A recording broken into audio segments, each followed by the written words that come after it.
Hello, everyone. Today we will be reading the second chapter of the book 40 Secrets for the Single Woman here on our book club online. Has it ever happened to you that someone came up to you and they said this? Your breath stinks. Or, my friend, your armpits stink. You smell bad. Somebody doing a little sign like this and you don't understand. And the truth is that you had a piece of lettuce, a piece of bean. Has that ever happened to you? If that has happened to you, then you know that you stay really embarrassed. But I ask you, if you had to choose between somebody telling you that you have bad armpit smell, that you have bad breath, that you have something between your teeth, do you prefer that the person tells you or not tell you? I choose that they tell me. To be honest, I will be very embarrassed, right? Because it is embarrassing. And the same way that is embarrassing is also when we hear certain truths. When we hear somebody tell us about something that we did and it's not pleasing. When somebody tells us, for example, you're being ridiculous. That way that you're acting, it's ridiculous. So that is what we're going to speak about today. And how we, me, you, all of us, need to learn how to listen. Listening to the truth is hard. Don't tell me it's not. I know it's hard. Not only for me, for you too. But it's very necessary. So that's what we're going to be reading about today. Let's go and read the next chapter. And the chapter says like this: something difficult. You know what's one of the most difficult things that exists? Hearing the truth. Not everyone is ready to hear the truth. It's true. Not everyone is ready. That's why we have to be very careful with whom we're going to speak to. You must first have the emotional structure, spirituality, and humility to hear certain truths. Whoever said that the truth hurts was right. In fact, the truth can hurt a lot, but that's not to say that it's bad. It's actually quite the contrary. You know when someone says something hurtful to you and it almost seems as though they are cutting right through you, but deep down inside you know that the person is absolutely right? Has this ever happened to you? Do you remember how you reacted? Your reaction is what counts. That's what really matters. Were you resentful, offended, or worse still, did you hold a grudge against that person? Girl, if we are not humble enough to accept the truth, how can we grow up? How can we even begin to think of marriage or a relationship? I'm certain that your husband will not hesitate to tell you a few truths.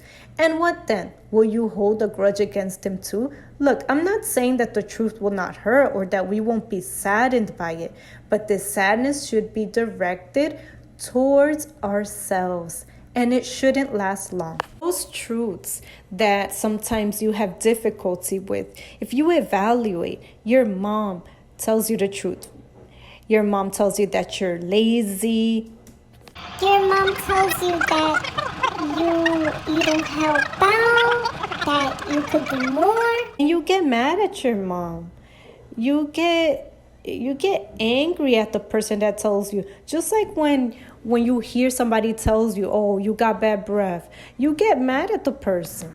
If you are a person that I value, I'm going to make the effort to tell you, oh, look, your breath is smelling kind of bad. But if you're not a person that I value, that I don't really know, I'm not going to tell you. First of all, because I don't really know you like that.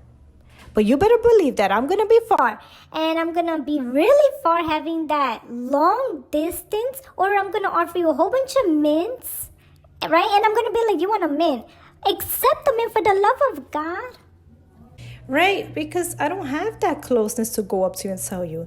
But when it's a friend and she tells you, or it's your mom and she tells you, or it's in the case of you who are in a relationship and that person tells you the truth, you have to be mature enough to remove all sentimentalism of that situation and evaluate the naked truth.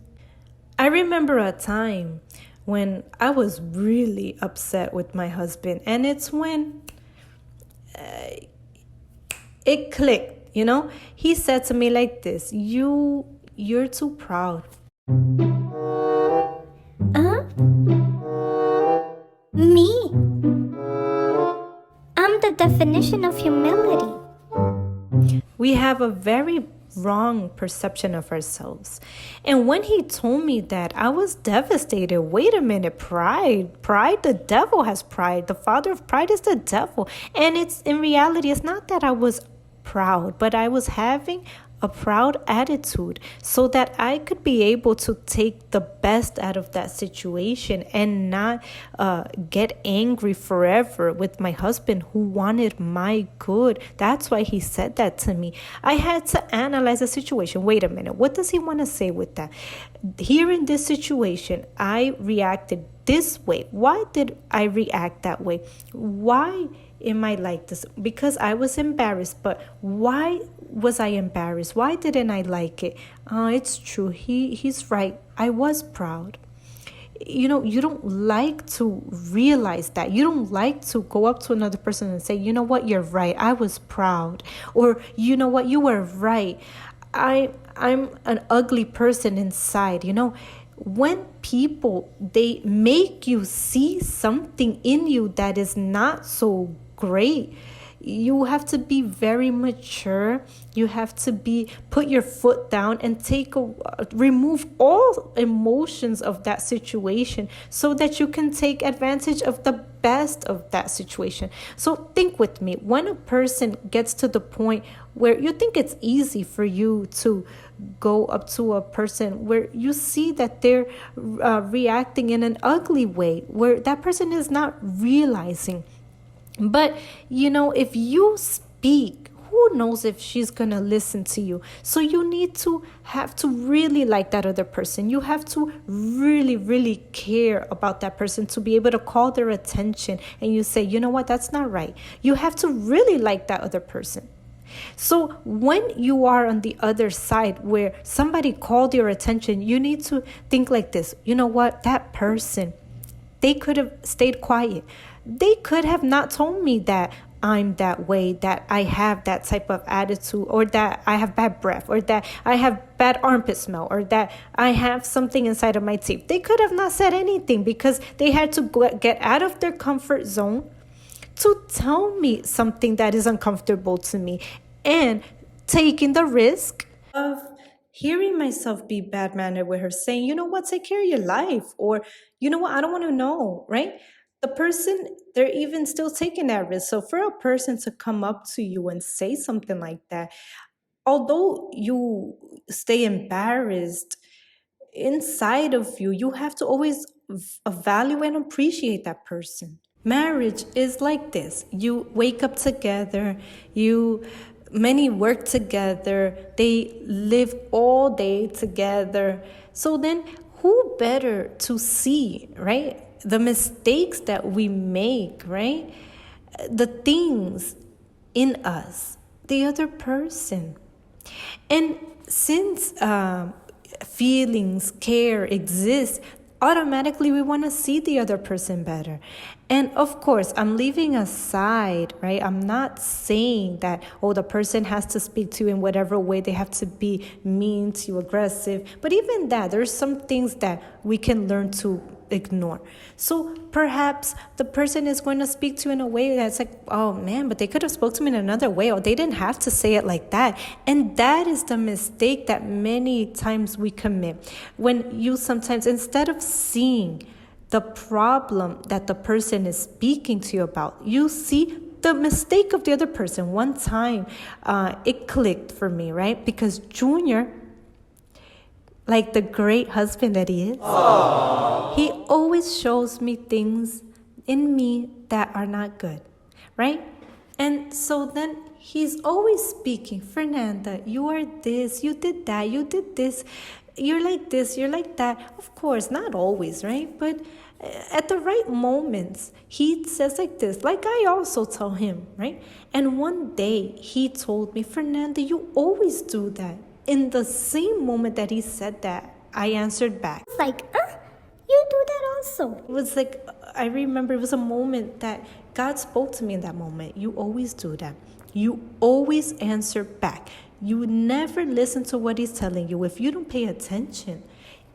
In the mistake that he's showing you, you're never going to change. Why don't you look at that? Because God is like that. He really sometimes pulls our ears sometimes, but he didn't say it with all those words in my head.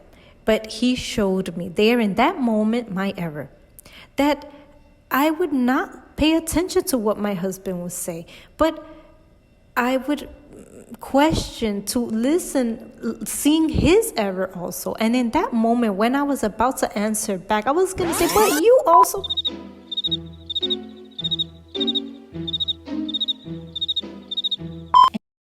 Yeah, you're right. You're right. And then I remember that Junior went like this. He looked to the side because he wasn't expecting for me to do that. He expected me for me to really talk back. And in that moment that the Holy Spirit spoke to me, I had a different attitude. It surprised him, but it didn't just stay on that.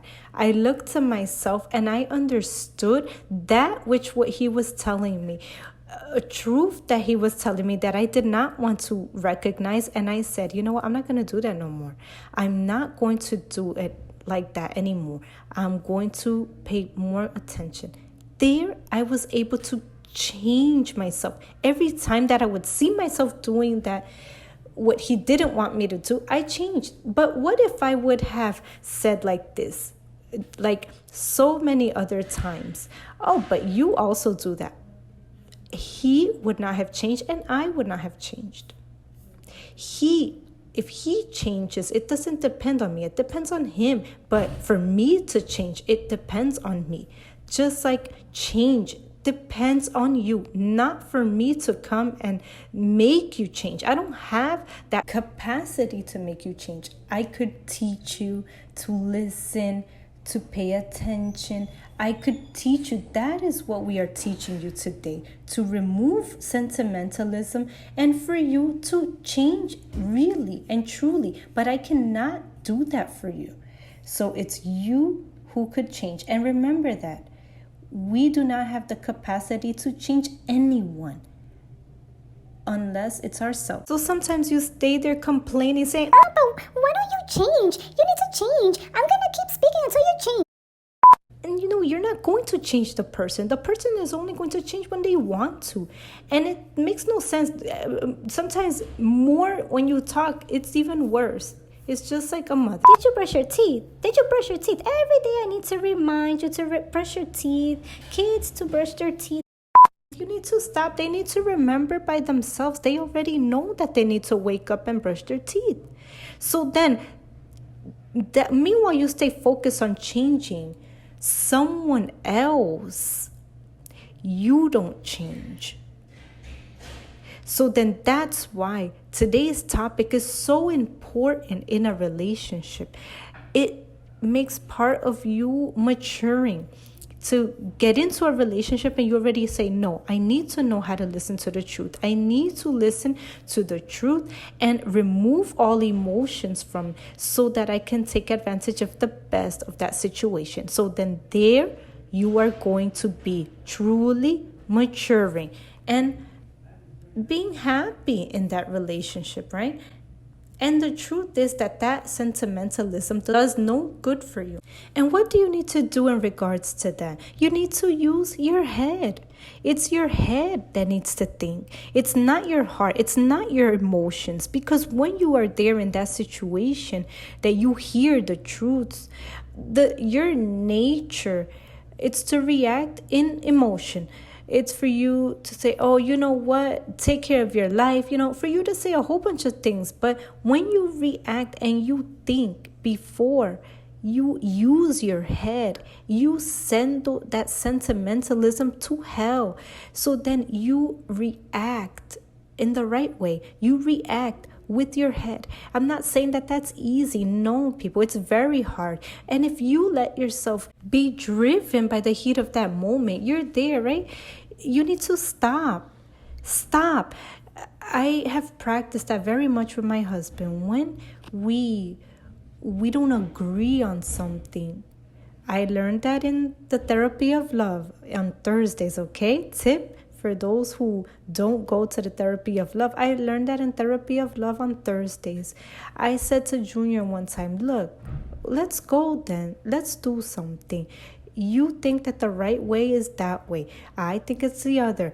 Let us agree that we disagree on that topic, because I'm not going to make him change his head and he's not going to change mine either. So then we disagree, right?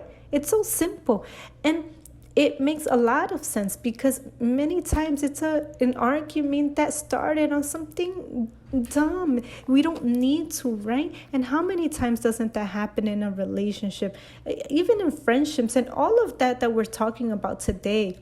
It fits in relationships, not only love relationships, in relationships with friends, relationships with your parents, in relationships in your job. It's you removing all sentimentalism out of your way and use your head, you to think, and for you to analyze the situation how it is. It's that person is right.